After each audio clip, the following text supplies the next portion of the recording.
digital innovation in hospital pharmacy practice. Please let me know if you can hear me clearly.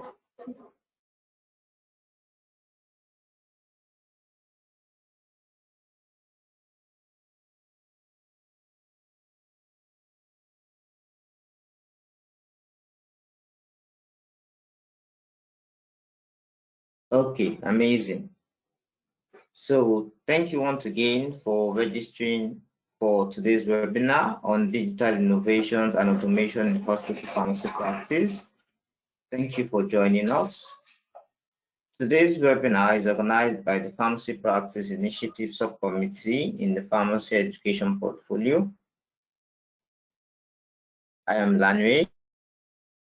At the end of this webinar, a webinar feedback form will be shared with everyone on the chat box. Please kindly ensure you fill out this form, as your feedback is very important and valuable to us. It should only take a minute or two to fill out the post-webinar evaluation form, so please kindly fill it. The webinar is being recorded and it will be made available to everyone after the meeting.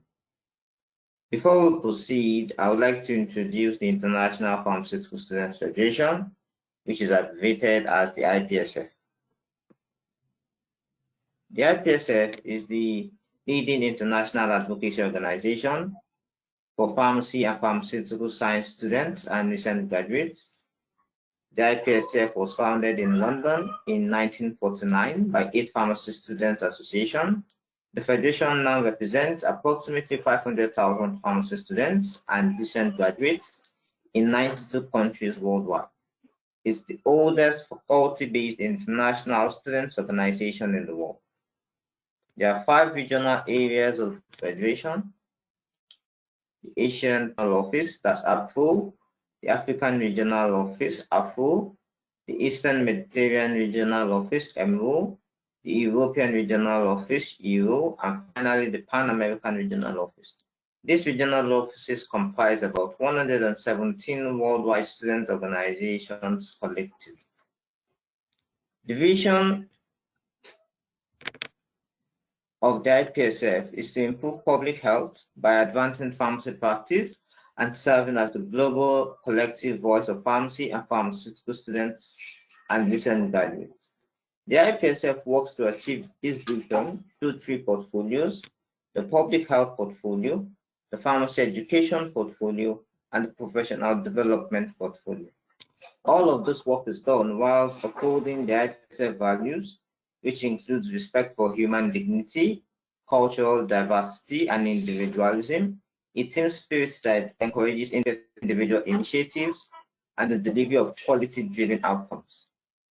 Before I proceed, I would like to introduce today's speaker. Today's speaker is Dr. Jonathan Pem.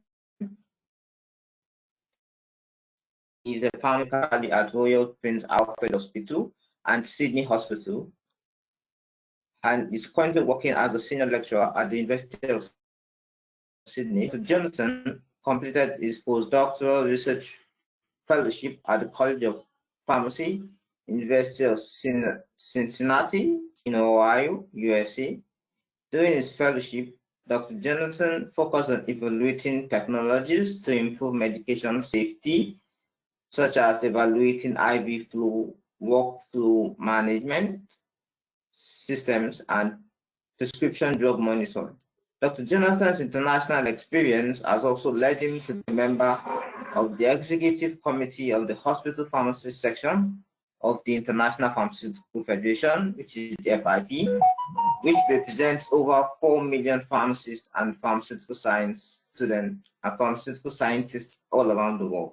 Dr. Jonathan, are you here with us? I am. Thank you for that introduction. Oh, thank you so much. The floor is yours. Yeah. Well, thank you everyone for joining us. I'm based over in Sydney, Australia, luckily in a little island, so we are relatively free of COVID, which is nice. But it's great to see so many people from the Eastern Mediterranean region online and to see so many excited and engaged students. I've been asked today to speak on the topic of digital innovations and automation in hospital pharmacy practice. I speak to you on behalf of FIP as part of their technology forum and as the Assistant Secretary of the Hospital Pharmacy section, and I'll go into a little bit of FIP later. What I'll touch on are some of the current innovations happening, the current use of technology to particularly improve patient care, and also a little bit about emerging technologies. What I'm not going to cover is a lot of the automation process that's occurred on the supply side. I think we know about a lot of automation on the supply side, about robotics, automatic dispensing cabinets, and automatic dispensing. I think all of that has been done a lot, but today I'll be focusing a lot, particularly around how pharmacists can bring value to a healthcare system to improve prescribing and improve patient outcome. So just to start off here, FIP, for those who aren't familiar with it, is the International Pharmaceutical Federation. They represent over 4 million pharmacists and pharmaceutical scientists around the world. And they also have about 150 national pharmacy organizations as members of the FIP. As you can imagine, to represent so many different types of pharmacists and pharmaceutical scientists, there's quite a lot of diversity in pharmacy. And so FIP is broken down into two major sections or two major groups. It's the pharmacy practice group and the pharmaceutical science group. And this is just to help those who aren't familiar with the FIP and their structure. Within the pharmacy practice group, we have the academic section, clinical biology, community, hospital, health information, industry, military, academic, and social pharmacy. So you can see there's quite a lot of sections underneath that pharmacy practice, so they can provide guidance and expert advice on their particular field, as well as facilitate networking and help bring more membership benefits that way. The pharmaceutical science looks at the more hard sciences, the drug delivery, new scientists developing new medicines, personalized medicines, practice research, and molecular sciences.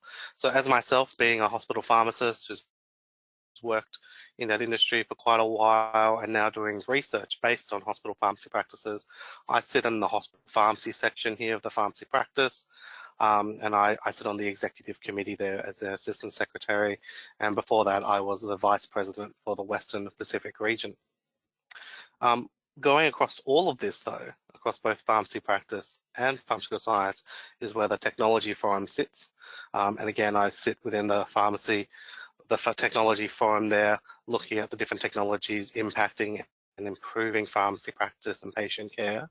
And today I'll focus on ones particularly that have impacted hospital practice, and that will be my main focus for today. To give you an idea of where we are within FIP, we definitely want to know or want to keep technology as a primary focus. Medicines were technology. You know, pharmacists are all about technology. We started with medicines, they were new. And now we look at the digital era as the next industrial revolution, that healthcare will change dramatic era. And this has definitely been accelerated by COVID. I think now with COVID, all of us are acutely aware of the importance of technology. And particularly, we want to make sure that everyone around the world has access to the same levels of technology to improve care in the same ways that they have access to essential medicines, that they have access to essential technologies. So FIP put out this position statement around emerging technologies and pharmacy practice, and a few things I'll highlight there later.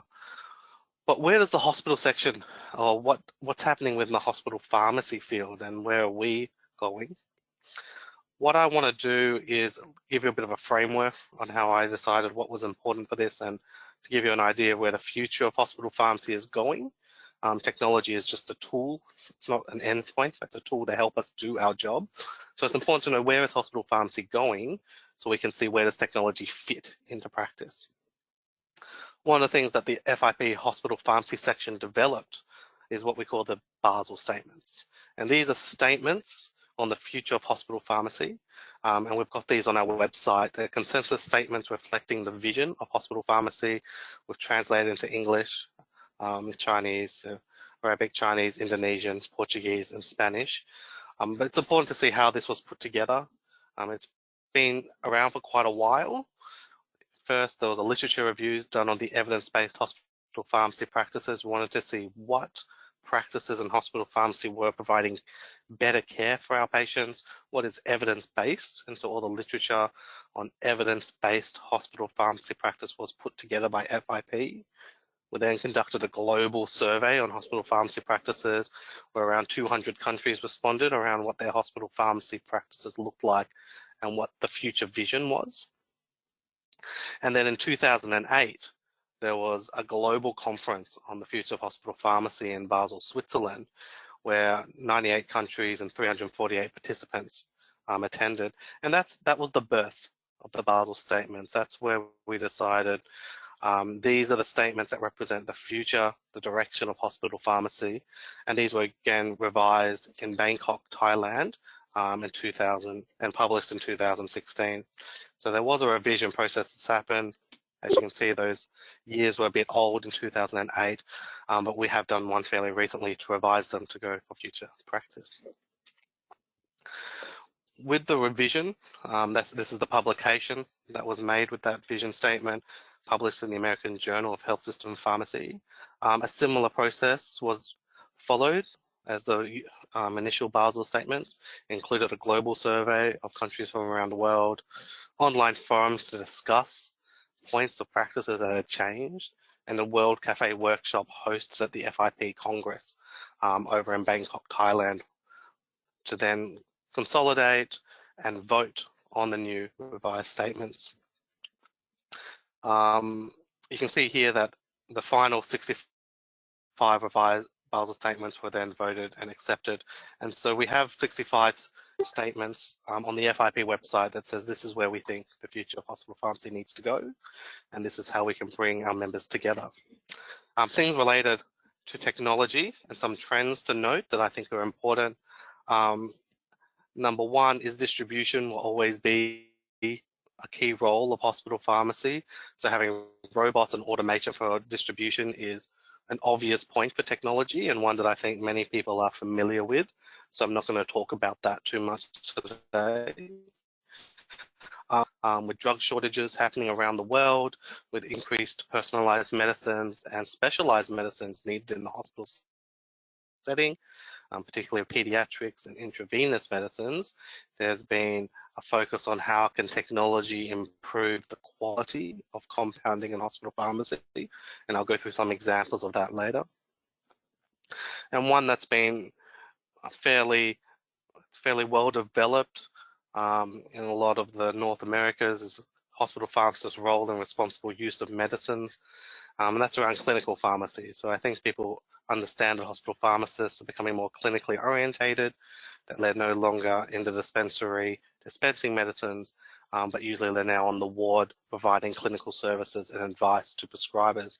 But if that's our role, if that's one of our core roles now, it's not just distribution, but responsible use of medicine, then technology can offer a lot of benefits in how it can improve the way we offer pharmaceutical services. And again, I'll go through some examples of that later. An emerging role that came out that's in the revised Basel statements is this idea that also pharmacists should be responsible for technology. So everyone, usually when we get a group of pharmacists in a room, we say pharmacists should be responsible for medicines. Everyone agrees with that, no complaints. But then when we say pharmacists should be responsible for technology, which includes medical devices and technology, not all countries or not all pharmacists see the same level of agreement. But from a global scale, we can see that this is probably the direction things are moving. And the main reasons for that is that the skill set needed to evaluate medicines that we do on a daily basis, the skill sets needed for that are almost identical for the skill sets needed to evaluate technology. And that's also why I kind of highlighted at the start that medicines were the first technology that we used in healthcare. Medicines were new and innovative, and now we're using information systems, more other types of technology, but the way we evaluate them is still very similar. And so I've got a few listed tasks that hospital pharmacists will be responsible for, such as the development, assessment, implementation, and maintenance of technology. The skills to evaluate medicines are the same for technology, such as, evaluating evidence, doing risk versus benefit, knowing their place in therapy. We know from medicines that newer is not always better. The newer drug doesn't always mean it's the better drug. It doesn't always mean that it doesn't come with risks, and it usually is much more expensive, which is the same with technology. So newer is often more expensive. And so you need someone in a hospital system to decide, is this worth spending our money on? If you leave that with the doctors, it's the same as leaving drugs with the doctors. They get influenced by the companies, and they just see the benefits because they see the benefits on their patients. So surgeons will tell you about beautiful new devices that they can use to help do surgery. But just because it's beautiful and new and does work, doesn't always mean it's safer and better.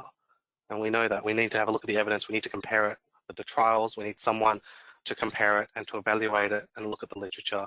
And it's better that it's somebody who's not biased, who's not too close to it. And pharmacists are just one arm removed usually, because we're not the actual person doing the surgery, or we're not the one actually prescribing the medicines. We're the ones who evaluate it.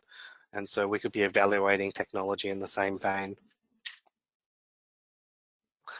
Other emerging roles that also came out in the revised Basel statements I want to talk about, just so you're aware, there also seems to be increased awareness of the need for someone to be responsible over the waste related to the medication use process.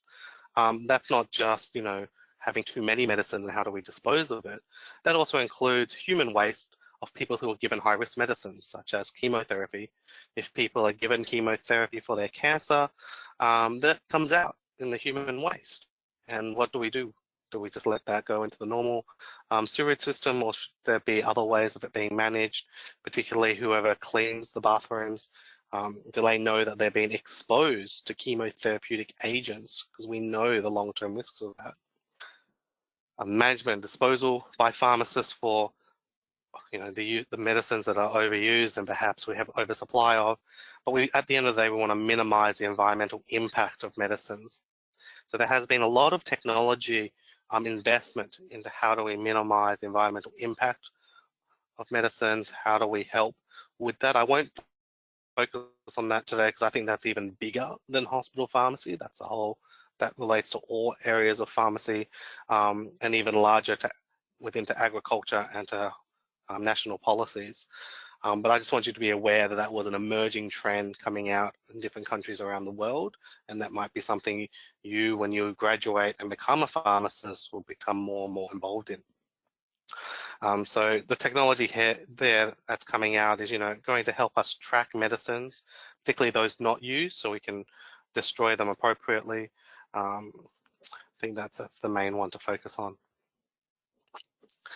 So the other things that's happened is obviously COVID, and COVID has really made us move to technology very, very quickly, telehealth. In fact, being able to do our job while not being physically present with the use of technology has been a great benefit in many countries. So telepharmacy, digital prescriptions, notes, and health records.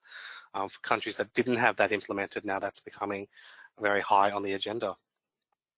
What that means for most hospitals is now you're getting very large amounts of data, much more data than they ever had access to before. This is data from the hospitals, data from patients, also data from primary care for those who have implemented electronic health records between the primary care and tertiary settings. And what's happening there is that we're getting, we call data lakes now. We're getting so much information. It's more information than we've ever seen before. We kind of look at it as a lake of data. And the questions that are arising right now is, who will analyze this large data? Will it just sit there and sit behind a safe that nobody looks at? Or should someone be responsible to analyze it, to make sure that what we're doing is of the highest value to our patients, and to look out for any risks or adverse events? And what's also more important, that's been highlighted in our FIP position statement, is how do we know that this data won't be abused? For those who are familiar with a lot of the large IT companies, such as Google, information is how they make money. people having data or access to hospital data, to patient data, is worth a lot of money. And we need to make sure that patient privacy is maintained, that people do not get access to it who should not, because it's very, very tempting for people to look at that data and to use it for commercial sense, for commercial means. So that's an area that is becoming more and more important around data privacy within the hospital setting. So evaluating technology, I've talked about. Basically, we think pharmacists are great to evaluate the responsible use of medicines from data lakes. We can also evaluate technology with these data lakes, but we have a unique view where we can see organizational issues because we are one step removed. When the dispenser, we see the hundreds, if not thousands of medicines dispensed. We can see what's happening to every single patient in that specialty. And we also see the clinical consequences on patients. So we have both an administrator and a clinical perspective, which makes us really ideally placed to evaluate medicines and medical devices. And what's also important then is that if we are starting to evaluate technology, then we probably need to move to a more co-design model where we are not only evaluating it, but we're helping the design of technology to improve patient care. So we should be moving beyond digital literacy to actually coding and working with programmers because they are the ones who need our insights, and we need to make sure that those technologies are improved for patient safety. So that's the general overview and the framework of where I'm coming from. We've got FIP as these future visions, and with our roles around distribution, compounding, responsible use of medicines, I thought I'd focus on some new technologies around compounding and responsible use of medicines.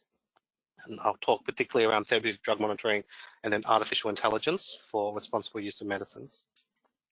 But compounding has been a highlight in some countries around the world because compounding is high risk. Out of all the things that pharmacy does, out of all the dispensing, compounding is one of the highest risks, because if we don't compound correctly, no one will pick it up. Once we compound it and we give it out, you can't expect a patient to pick up our error. In fact, medicines, they all look the same. They can't tell by the look. And so these types of errors are extremely, extremely harmful. And so here is an example of a medication safety advocate in Canada called Melissa Seldrick. She's really been pushing that pharmacy has more accountability in general, and particularly around compounding. And so what you can see here is for about 18 months, her son was receiving 3-gram dose of tryptophan and 150 milligrams per ml suspension by mouth. And then that was refilled at a compounding pharmacy. And that night when she gave her son a usual medicine they normally took from the compounding pharmacy, the next morning the child was found deceased in bed. So her son had died after just 1 dose of compounded medicines. And what had happened there was with the post-mortem, they found that baclofen had not been prescribed for the child, but was actually in that medicine. So it wasn't tryptophan in it, it was baclofen. And again, that just highlights, if you have an error in compounding, not only can it be deadly, but there's no systems in place to help us identify that error and prevent that error from going out. And so it's one of those areas that we've definitely been focusing on in hospital pharmacy to improve. The other part I wanted to highlight is that IV medicines are even more dangerous. So not only do we compound medicines in hospital pharmacy, we often compound intravenous medicines, which are even a higher risk of a compounded medicines. And this is a case study that happened over in Ohio in the US, where I did my postdoc. There was a girl called Emily Jerry who was only 2 years old. She was diagnosed with a yolk sac tumor. Prognosis was excellent. So very lucky that she had a tumor, but we could treat it. We could treat it and it would live a long and happy life. She had been on chemotherapy for a few rounds and she was finally on her very last round of chemotherapy.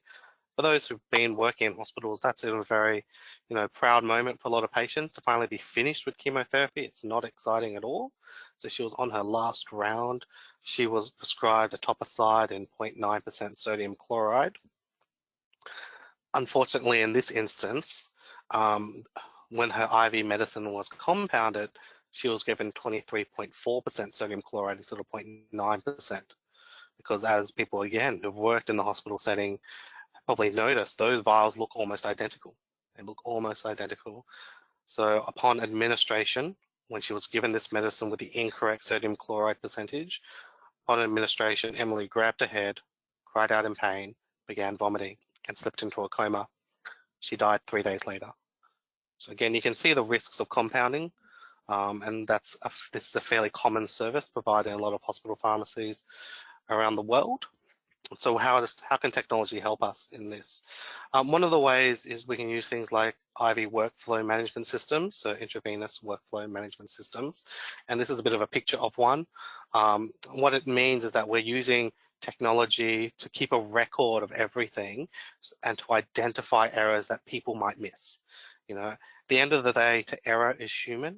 Every single one of you is human, and you have made a mistake in your life. You have, whether it was big or small, you have made a mistake. Again, in the world of healthcare, you will make a mistake. You're human. That is exactly what humans do. But computers don't. Computers do exactly what we tell them to do. We might not tell them to do the right thing, but they do exactly what you tell them to do. So at the end of the day, computers are always going to be better and more accurate than pharmacists. And we need to use that for our advantage. We shouldn't be scared of it. We should take advantage of it. And so these IV workflow management systems takes advantage of that technology to help us ensure that we are compounding safely. And so the picture here is showing a computer with a label generator, a barcode scanner, and a camera in the same area that people are compounding their intravenous medication.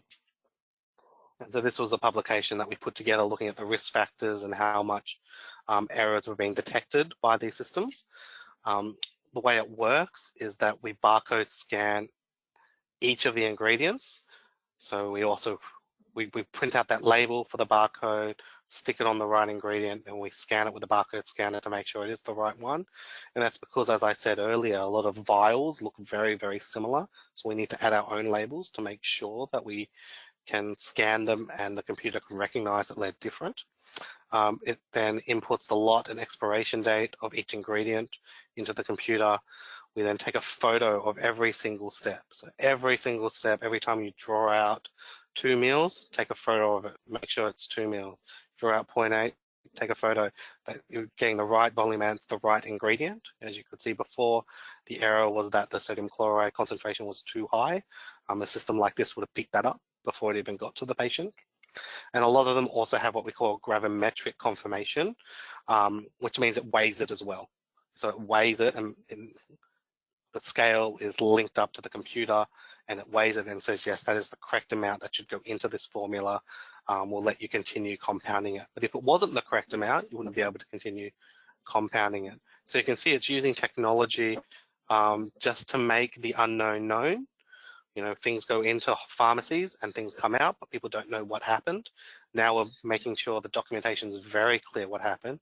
Every ingredient is taken a photo of, every volume drawn up is taken a photo of, each step is checked and then computer verified to make sure it's correct before it gets to a patient. What happens in a lot of areas in the US is that the pharmacy technician is the one that does all this. Pharmacy technician is the one who compounds the medicines, takes all the photos, weighs all the vials, weighs all the syringes, and then puts it into the machine. The computer then scans the barcodes, looks at the photos, calculates the weight, and it either goes that's correct or it tells you it's an error. And then a pharmacist who might not even be on site, this pharmacist could be in a completely different location, they can then check all of this remotely using a web interface. And so that's quite important, particularly in times of COVID, where pharmacists might not be on site at all times, and in countries that don't have as many pharmacists as others resourced. So you can see the computer should detect most of the errors before it even gets to the pharmacist. So it makes pharmacists' jobs much easier. And then the pharmacist will do the last check, because computers, as we know, are very good at what we tell them to do, but they're not perfect. They're not perfect because healthcare is complicated and we still need to have a person review it at the end. if we break that down, when I did my research on this, we had data from Cincinnati Children's Hospital. Cincinnati Children's Hospital is located right next to the School of Pharmacy in Cincinnati. In fact, I can see the hospital from my office there. It was literally around 50 meters away. It's the third best children's hospital in the US with around 600 beds. It's open 24 hours a day, 7 days a week, compounding around 2,000 IV doses a day. So clearly a very high output of IV medications. We had a data set of around 421,000 doses prepared, and we found that there was about a 0.74% error rate, less than 1%, but still significant, around 3,000 errors. But the computer was able to detect most of the errors before it got to a pharmacist. In fact, 72% of errors were found before it got to the pharmacist, but you still got around 30% where the pharmacist detected it and the computer didn't. So what that's showing you is that computers are great, and they really, I think that we definitely need to embrace this type of technology where it will highlight what's happening in the world of pharmacy, make it known, to increase the quality and safety, but also to know that it's not perfect. You still need a pharmacist to do their job and check the medicines at the end, because 1/3 or 27% of errors weren't identified by the computer. They were identified by the pharmacist. And that's just a bit of a breakdown of the types of things found. So, people are always interested, what didn't the computer identify? In this case, they didn't have the gravimetric functioning of the IV workflow management system, so it wasn't picking up the wrong volume. But now a lot of IV workflow management systems have a gravimetric system in place where the scales are hooked up to the computer, and so all of those should now be found with the newer system. But you're still getting errors coming through all the different types of categories. There's none there that's completely zero. So just know computers are not foolproof. When it comes to healthcare, that is a little bit complicated. The other thing to keep in mind when I talk about technology, some people think, if technology gets really good, then we don't need pharmacists anymore. When we roll these types of systems out and when hospitals use them, technicians, the people who are making the medicines, the people who the technology is finding the errors for, they're often the ones who champion having that technology. So technicians are among the strongest advocates for the IV workflow system. They view the technology as a safety net, with some of them referring to it as their compounding companion. So once you've used these systems, it's very hard to go back and not have them, because you realize actually sometimes we make mistakes, and they're really great at picking that up and preventing them to get to the patients. And that's something that we want. We want to make sure that we don't make mistakes. But getting them implemented, a lot of people are often scared because they feel it's going to replace their roles or make their roles less secure. But often I would say what they do is they help secure your role. They'll help keep what you're doing safe by exposing the errors that are happening. That's how we can often advocate for funding to help with these types of technologies or to improve the technologies here, because we can see they have such a large clinical impact on our patients. So that's the compounding world. I want to show a few more technologies around therapeutic drug monitoring, and then lastly on artificial intelligence. Let's probably go for the next 10 to 15 minutes, and then we'll go to some questions. The reason I do therapeutic drug monitoring is this is something that most people are familiar with, that pharmacy has had a lot of input in many countries around the world, and it's very common, particularly for antimicrobials like vancomycin and gentamicin. And as you know, hospitals, we deal with a lot of antimicrobials. More than half our patients will probably be on an antimicrobial in a hospital. So I thought this was a very important practice area to talk about when we're talking about hospital pharmacy. So the older practice was that we had recommended measuring trough levels of a drug. So we took a blood sample just before their next dose, so we could figure out what was the lowest level of the medicine in their blood.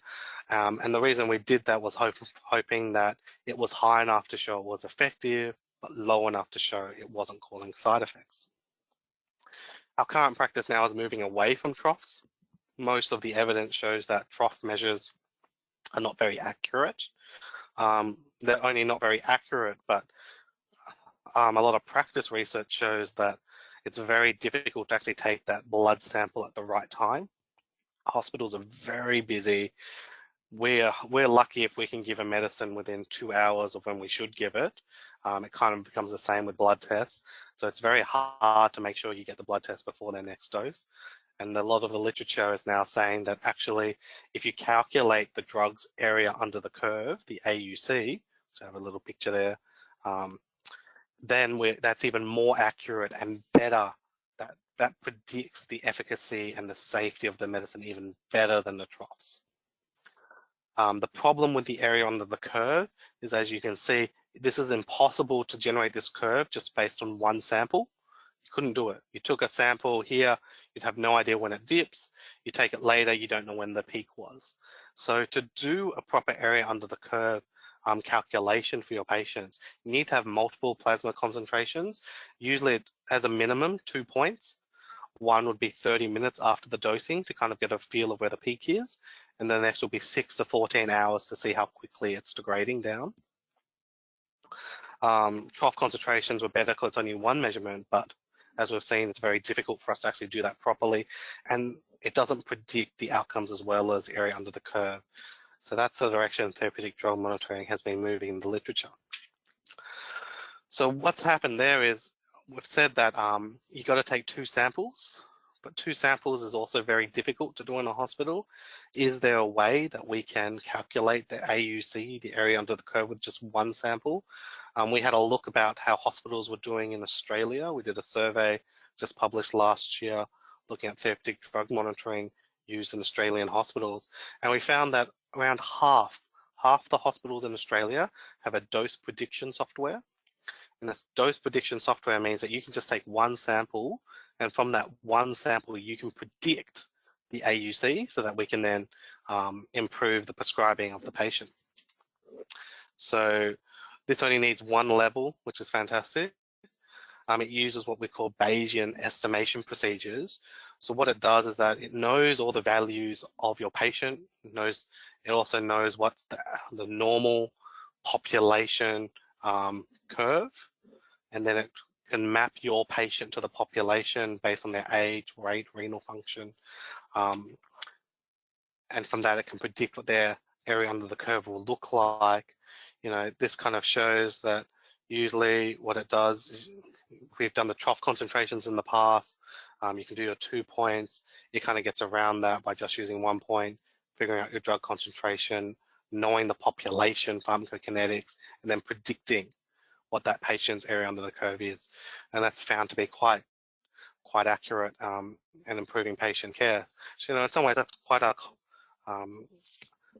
a complicated or highly technical technology that we're using now to improve patient care that we're offering, that probably 10 years ago, no pharmacists were even thinking of this, but that we are doing now using Bayesian estimation and population pharmacokinetics. So in some countries, pharmacists are responsible for the therapeutic drug monitoring of their patients. They are responsible for ordering the drug levels for their patients and also changing the dose of that medicines. So if that's the case, these kind of pharmacists really need to know how to use these dose prediction softwares. And they don't just need to know how to use it, they probably need to know how to evaluate them, to know which software is the best one out there. They need to know the limitations of the different softwares, and then to be confident in those results. Because if an error does happen, we can't turn around and blame the computer.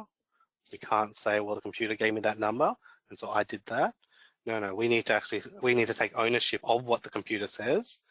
And you can see now why there's that movement that pharmacists are also responsible for technology, because we're going to use technology so much in our day-to-day practice, and we can't blame the technology when a fatal incident occurs to a patient.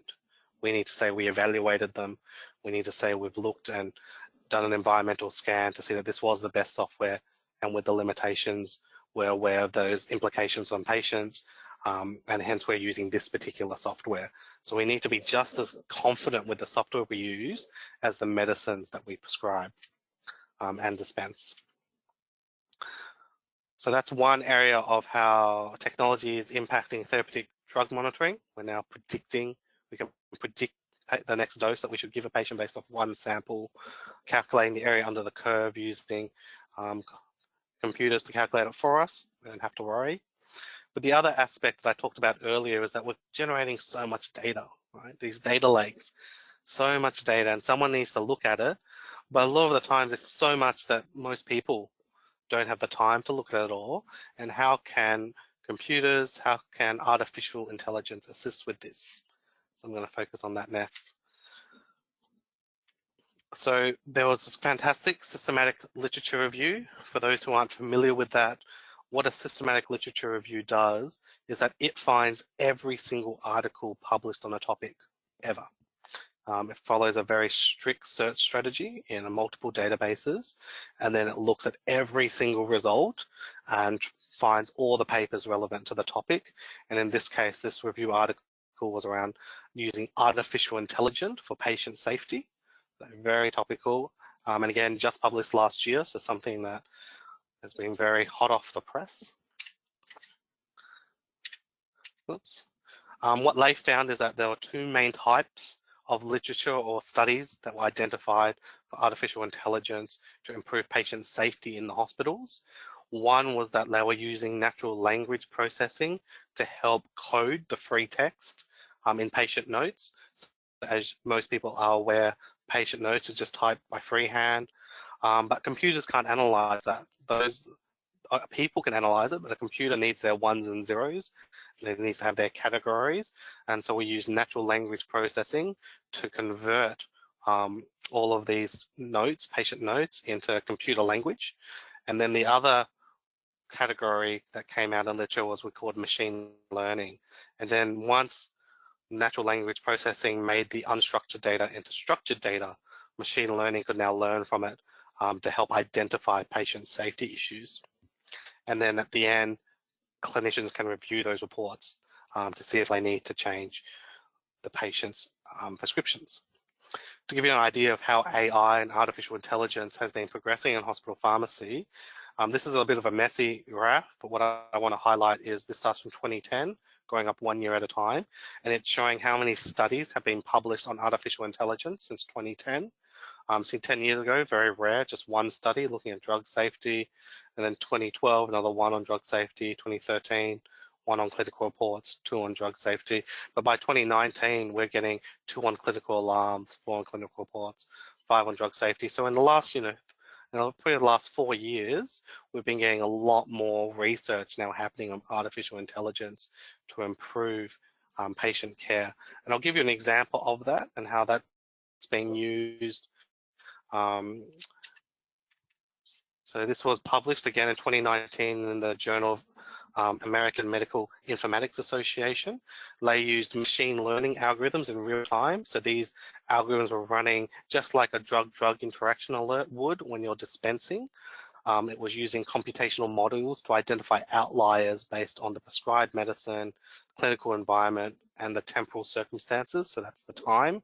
From the time that things were started and for things to change. And it was looking at that, it was saying, for this person, would you give this medicine based on this clinical environment and this temporal circumstance when we looked at all the data in the data lake? For every other patient like that, would you do this? And if they were an outlier, the system would flag them as an outlier. And this was happening at real time. So it was able to produce alerts about this, and it did both synchronous alerts and asynchronous. A synchronous alert would be such as the doctor was prescribing an antihypertensive, but then the computer says, actually, this patient's in septic shock. It actually knows the patient's in septic shock. It knows their blood pressure is low, and it tells them, alert, don't prescribe this. The person is in septic shock. They don't need an antihypertensive. The asynchronous ones is when the alert happens after it's prescribed. So such as we're given an antihypertensive to a patient who needs it. They needed it, it's one of their regular medicines. But throughout their stay in their hospital, their blood pressure has dipped down. Could be from an infection, could be from anything. But when it dipped down, then the machine also made an alert and said, patient's blood pressure has dropped, you still need this medicine that's already prescribed. So you can tell that this is a much more advanced drug interaction alert. At the moment, most systems have very very low level drug interaction alerts where it says things like, do you want to give these 2 medicines? And then you go, actually, they stopped this one medicine 3 weeks ago, so I really don't care about this alert. This is using machine learning to look at patients' holistic data, both their clinical status, their laboratory status, to say, do you want to prescribe this right now for this one patient? They used that machine learning algorithm for it, and they found that around 85% of the alerts that came up were clinically valid. So 85% of the alerts, people said, yep, I'm really glad it told me that. As you can tell, that's a lot better than the current drug interaction alerts we're getting now. I feel in a lot of hospitals I've worked out, you'd be lucky if you weren't ignoring 85% of their drug interaction alerts. These alerts are much more sophisticated, and we found that most of them are clinically valid. And 43% of them actually changed the medication order based on it. You know, the other 40% monitored. They said that's important, but I'm still going to give it anyway, and I want to monitor. So thank you. So you can see that this is kind of the direction that artificial intelligence is moving to. In fact, it probably can help streamline clinical pharmacy services, because at the moment, a pharmacist reviews every single medicine and patients on for all their patients, but we could have a computer that actually says, just look at these patients for these reasons. And then it's our job to check the alerts of the computer instead of looking at every patient, whether we need to or not, just to see if there's a problem. So nearly finished. I'm just going to say, with artificial intelligence, you know, where do pharmacists fit in? Again, I'd like to bring you to this document from the American Society of Health System Pharmacy, ASHP. ASHP put out a statement on the use of artificial intelligence in pharmacy, and a few things that they highlighted where pharmacists fit in to AI. One is that we should lead the design, implementation, and ongoing evaluation of AI-related applications. Very similar to what I said with technology in general. Pharmacists should be leading the design, implementation, and evaluation of technology in hospitals, particularly of AI-related applications that affect the medication use process. Number 2, we should define appropriate medication-related use cases for AI-enabled technology, so to know when you should use AI and when you should not use it. Again, technology is helpful, but it's not perfect. And we should assist in validating AI for clinical use for accuracy and interpretability. So we definitely shouldn't shy away from artificial intelligence. In fact, we should take a lot more ownership and take a very active stance in it. But you can hear that this really echoes with what FIP says around technology in the Basel statements. So just wanted to finish on the FIP position statement on emerging technologies and pharmacy practice. This is what it says. FIP supports the willingness to co-create and leverage innovation and technological advances. It is time to evaluate the services that pharmacists are providing through digital health tools that enhance pharmacy services by improving access for patients who choose to receive care digitally. New roles will include educating patients and the public on consumer health technologies and how to interpret data from such technologies in monitoring their health and healthcare. So you can see FIP really thinks that technologies will take over what we do in our pharmacy services, and it will be pharmacists that are responsible for helping consumers understand how to use the technology and how to interpret the data that comes out of that. So that's all I wanted to end it up on. So thank you very much for your time. And did we have any questions?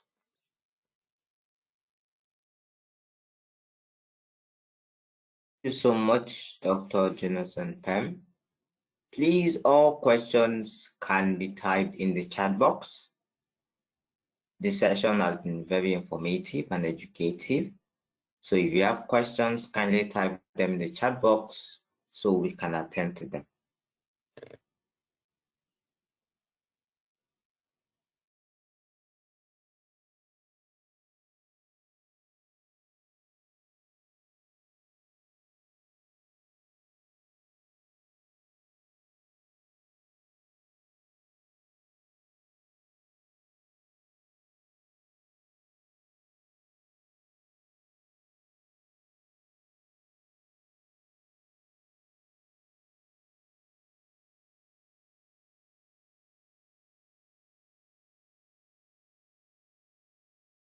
Okay, while we await questions, please kindly fill the post-webinar evaluation form. The link to the form has been put on the chat box, so please kindly fill the form. We would like to appreciate your feedback.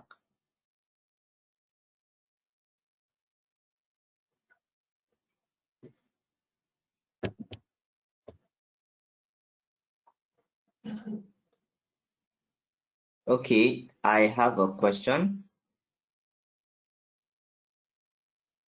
Dr. Johnson, are you still with us? Yep. Okay. Still here. So I observed that from your presentation, as pharmacists, we have to lead the design and also monitor the use of digital innovations in pharmacy practice. So that means we have to go into a whole lot of learning on computer programming, artificial intelligence, and coding. Right? Am I right, sir? Yeah, I would agree with that. Okay, so how do you suggest we get this education? Because as pharmacists, our basic training does not include those items. So your So I completely suggestions on agree. this. Thank you. I suspect a lot of pharmacists will find this quite daunting to be able to stay up to date with technology and to learn a new skill set like coding. The main way I phrase it for people is that you need to look at this in the same way that people looked at computers when they took over books. There was a generation that said, how could computers take over? We'll have books forever. We'll keep writing down everything. And now everyone knows how to use a computer. What's happening now is that for most people in elementary school, people who are less than 10, most people around the world less than 10, coding is part of their curriculum now. So your generation now might not know how to code, but the generation after you will know how to code. And they're the ones that you're going to be training, and they're the ones you're going to be supervising. So are you going to stay behind, or are you going to keep up to date with things? The other way I see it is that we've probably all worked with a pharmacist. We all have to use computers, but we've all worked with the pharmacist who still types one letter at a time with one finger very slowly, when most people touch type and are using all 10 fingers to type much quicker. That's how we're going to be if we don't stay up to date. If we don't stay up to date with technologies and we don't stay up to date with how to do the most basic coding, the next generation is going to look at you as though you are that older pharmacist who is typing with one finger at a time. So what I do say is, yes, it's daunting, but it's also part of the natural progression that the next generation will know more than us. And we can either fall behind, which is very easy to do, and I think people do fall behind, or we can take an active stance to learn this ourselves. And these skills are skills that aren't just pharmacy specific. Remember, I said every school child now is learning how to code. So it's going to impact every aspect of many professions, not just pharmacy. And so we should be looking at to continual education outside of pharmacy to help ourselves do this. As a professional, it is part of our duty to have professional development, continual professional education. And I would say that when you are doing your continual professional education, don't just keep up to date clinically, but do keep up to date on technology, how to do some basic manipulation of coding. That's common for school age kids who are just less than 10, because we just don't want to fall behind, which is what we're at risk of doing if we don't take up this call.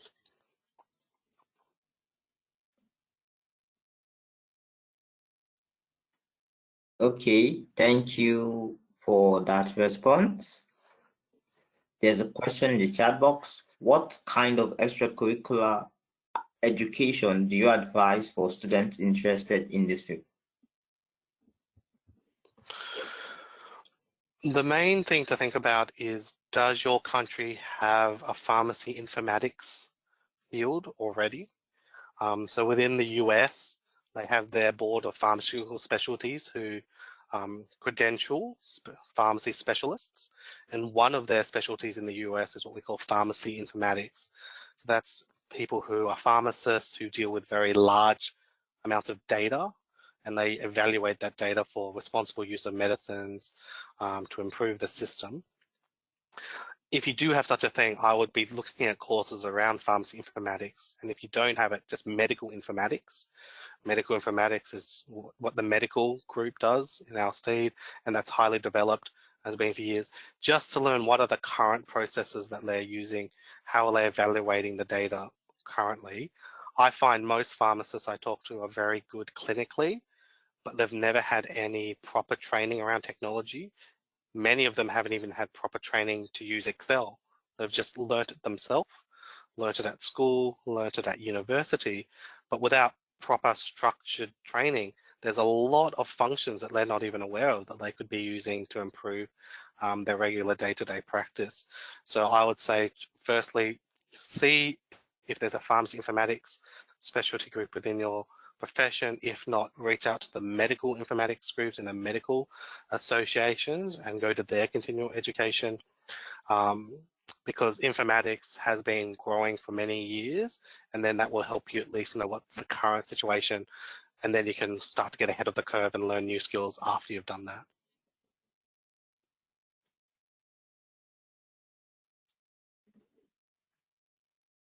Okay, thank you for your response.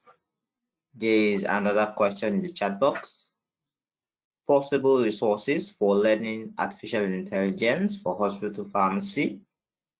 Can you suggest some learning sites? So at the end of the day, a lot of artificial intelligence really comes down to the use of numbers and statistics and probabilities. And so I would say to look around statistics programs. One that's usually, I find a lot of students like to use is one called R, just the letter R. R is a coding program that's often used for a lot of statistics that can do machine learning and artificial intelligence. But the number one reason people like it is because it's free. It's free, but it's open source. So there's a lot of modules that have been available for free to do very high level processing. And because it's been around for a while, there's a lot of good tutorial sites around that. So most of the MOOCs, the massive open online courses, will have R courses, and some of them will also have courses around artificial intelligence. I find the general course on artificial intelligence are really good to get a framework of the benefits and what you can and can't do with it.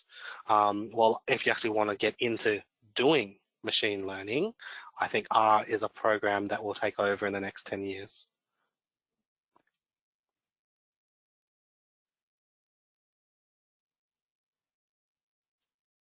Okay, thank you very much.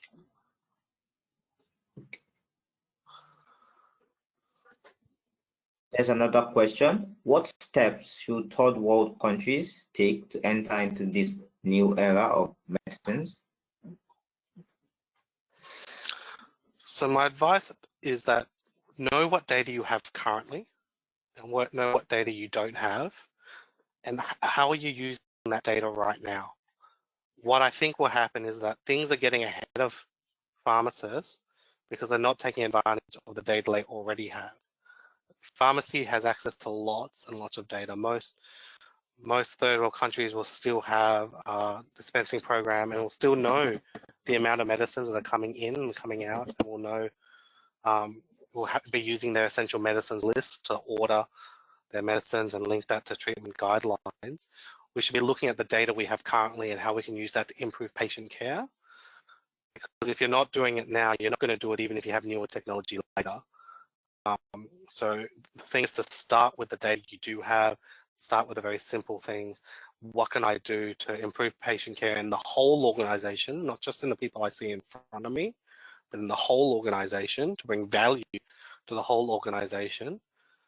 Once you do that, then you can start to look at what technologies will make this more efficient and easier. But you need to start with what you have. Otherwise, you won't even be looking for those technologies. And by the time they do come, you'll be very overwhelmed because you wouldn't have even started the process. So just start small. You don't need to save the world today. Just start small. Think of it as continual education, as lifelong learning. But if you're doing this actively, then you will start to look out for the newer technologies to help assist with it.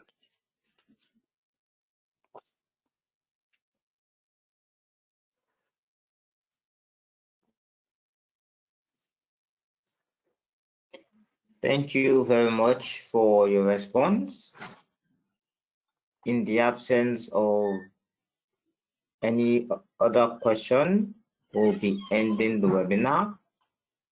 It's right about time. Thank you very much, Dr. Jonathan Pem, for speaking at today's webinar. It was very informative and educative session.